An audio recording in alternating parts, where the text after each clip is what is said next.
yathi ngelosi umkakho uzokhulelwa azale indodana uyiqambe igama uthi uJohane. Lithi iBhayibheli uZakhariya waphikisana namazwi engelosi kwasho ukuthi kanti amazwi uma esekhulunyiwe akabuyele emuva engawenzanga umsebenzi, ngoba umizwi elivele ezulwini seliphumile lisemsebenzi lizosebenza.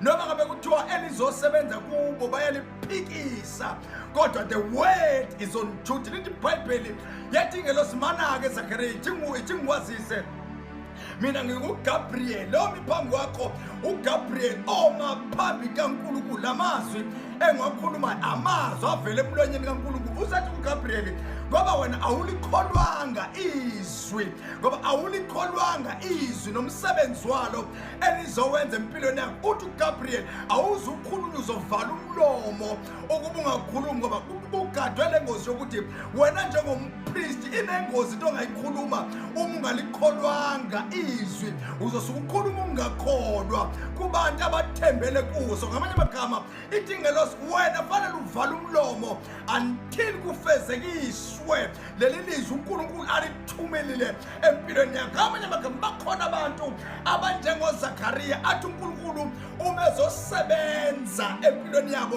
kufanele bavale imilomo ngoba abalikholwa izwi. Kukhona abantu uNkulunkulu asebenza impilo yabo kodwa kunezinto azivalile empilweni zabo. Isizathu ukuthi bavalele ukuthi bangakhulumi ukungakholwa, ngoba lento yokukhuluma ukungakholwa kuphazamisa ukusebenza kwethu. Lithi iBhayibheli kwathiwa Zakhariya ngoba wena ukholwa okushiwo uNkulunkulu kufanele umlomo uvalwe. Nathi ngoze ngifuna ukuxwayisa kwena ebusuku ukuthi lento yokungalikholwa